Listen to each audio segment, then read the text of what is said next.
नमस्कार दोस्तों, स्वागत है आपका हमारे चैनल श्री भक्ति में। दोस्तों, आज हम इस वीडियो में जानेंगे रक्षाबंधन क्यों मनाए जाते हैं, साथ ही 6 पौराणिक कथाएं। रक्षाबंधन हिंदुओं का प्रमुख त्यौहार है जो श्रावण मास की पूर्णिमा के दिन मनाया जाता है।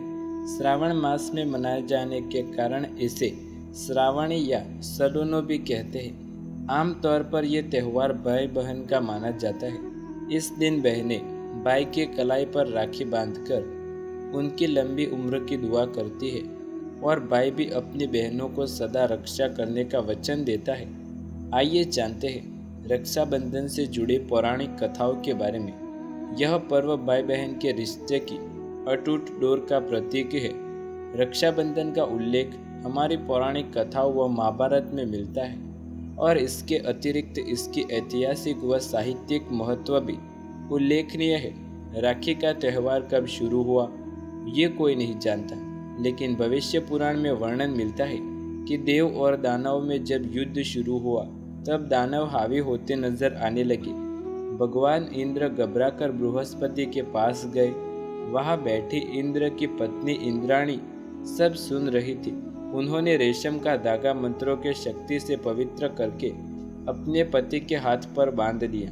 संयोग से वह श्रावण पूर्णिमा का दिन था। लोगों का विश्वास कि इंद्र इस लड़ाई में इस धागे की मंत्र शक्ति से ही विजय हुए। उसी दिन से श्रावण पूर्णिमा के दिन यह धागा बांधने की प्रथा चली आ रही है। यह धागा धन, शक्ति, हर्ष और विजय देने में पूरी तरह समर्थ माना जाता है। रक्षाबंधन का पर्व विशेष रूप से भावनाओं और संवेदनाओं का प्रतीक है। एक ऐसा बंधन है जो दो व्यक्तियों के स्नेह से धागे से बांध ले। पुराणों के अनुसार यदि आप जिसकी भी रक्षा एवं उन्नति की इच्छा रखते हैं उसे रक्षा सूत्र यानी राखी बांध सकते हैं, चाहे वह किसी भी रिश्ते में हो। रक्षाबंधन को भाई बहन तक ही सीमित रखना सही नहीं होगा, बल्कि ऐसा भी कोई बंधन है जो किसी को भी बांध सकता है। भाई बहन के रिश्ते की सीमाओं से आगे बढ़ते हुए यह बंधन आज गुरु का शिष्य को राखी बांधना, एक भाई का दूसरे भाई को, बहन का आपस में राखी बांधना और दो मित्रों को एक दूसरे को राखी बांधना, माता पिता संतान को राखी बांधना हो सकता है। रक्षाबंधन के महत्व को समझने के लिए सबसे पहले इसका अर्थ भी जानना जरूरी माना जाता है। तो दोस्तों, अब आइए जानते हैं रक्षाबंधन की 6 पौराणिक कथाओं के बारे में। सबसे पहली कथा, राजा बलि की कथा। सबसे पहली कथा में भगवान श्री विष्णु ने संबंधित है, जिसके अनुसार राजा बलि ने जब 110 यज्ञ पूर्ण कर लिए तब देवताओं का डर बढ़ गया।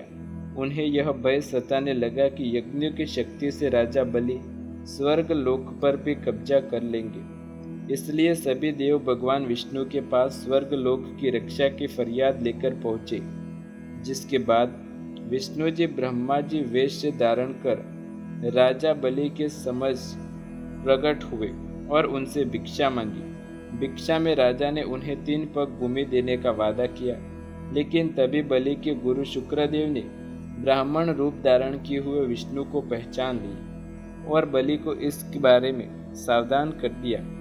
किंतु राजा बलि अपने वचन से न फिरे और 3 पग भूमि दान कर दी। इस दौरान विष्णु जी ने वामन रूप में एक पग में स्वर्ग और दूसरे पग में पृथ्वी को नाप लिया। अब बारी थी तीसरे पग की, लेकिन वो कहाँ रखे। वामन का तीसरा पग आगे बढ़ता हुआ देख राजा परेशान हो गए। वे समझ नहीं पा रहे थे कि अब वो क्या करे। तभी उन्होंने आगे बढ़कर अपना सिर वामन देव के चरणों में रखा और कहा कि तीसरा पग आप यहाँ रख ले। इस तरह राजा से स्वर्ग एवं पृथ्वी में रहने का अधिकार छीन लिया गया और वे रसाताल लोक में रहने के लिए विशिष्ट हो गए। कहते हैं जब बलि रसाताल में चला गया तब बलि ने अपनी भक्ति के बल से भगवान विष्णु को रात दिन अपने सामने रहने का वचन ले लिया और भगवान विष्णु को उनका द्वारपाल बनना पड़ा। इसकी वजह से माँ लक्ष्मी, जो कि भगवान विष्णु की अर्धांगिनी है, वो परेशान हो गई।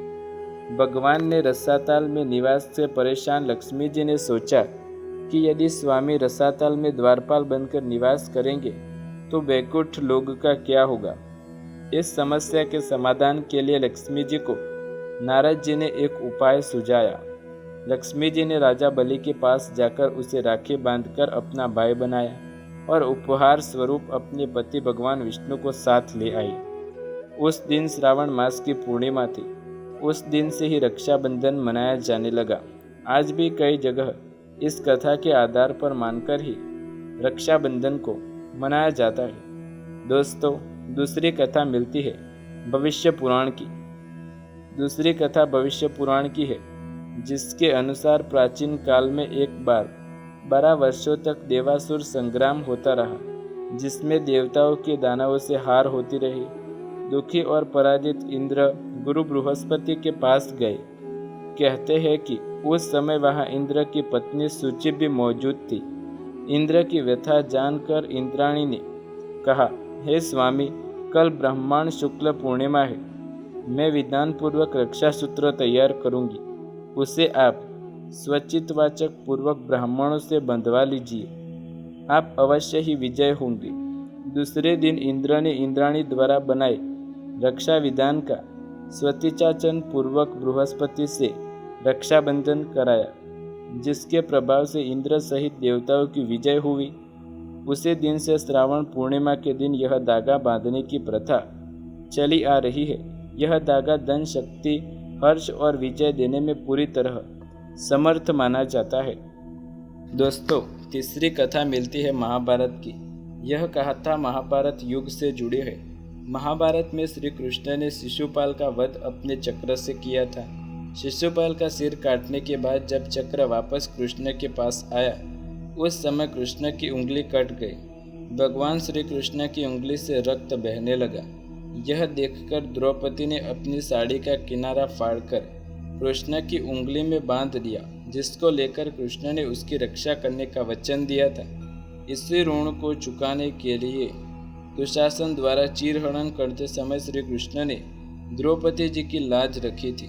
तब से रक्षाबंधन का पर्व मनाने वाला है, यानी कि लोगों द्वारा माना जाता है। महाभारत से अन्य कथा। एक बार युधिष्ठिर ने श्री कृष्ण भगवान से कहा, हे अच्युत, मुझे रक्षाबंधन की वह कथा सुनाइए जिससे मनुष्य की प्रेत बाधा और दुख दूर होते हैं। इस पर भगवान बोले, हे पांडव श्रेष्ठ, प्राचीन समय में एक बार देवों तथा असुरों में 12 वर्षों तक युद्ध हुआ। संग्राम में देवराज इंद्र की पराजय हुई। देवताओं कांतिहीन हो गए। इंद्र रणभूमि छोड़कर विजय की आशा को तिलांजलि देकर देवताओं सहित अमरावती चला गया। तब विजेता दैत्यराज ने तीनों लोगों को अपने वश में कर लिया और राजपद में घोषित कर दिया कि इंद्रदेव सभा में न आए तथा देवताओं व मनुष्य यज्ञ कर्म न करें। सब लोग मेरी पूजा करें। जिसके इनमें आपत्ति हो वह राज्य छोड़कर चले जाए। दैत्यराज की इस आज्ञा से यज्ञ, वेद, पठन पाठन तथा उत्सव समाप्त कर दिए। धर्म का नाश होने से देवों का बल घटने लगा।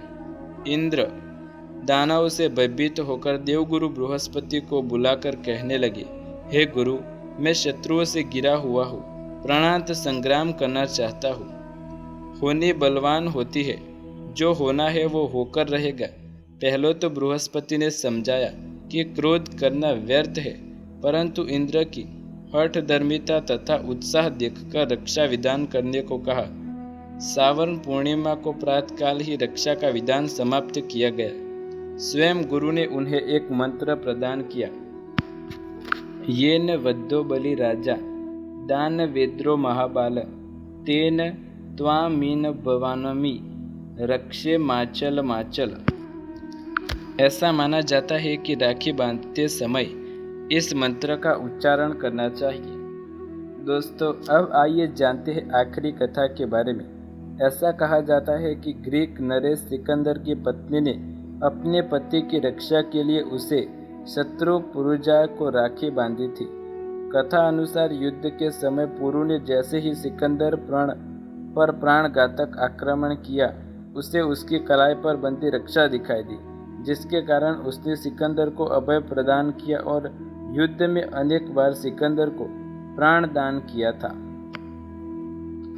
तो दोस्तों, ये थी रक्षाबंधन की 6 पौराणिक कथाएं।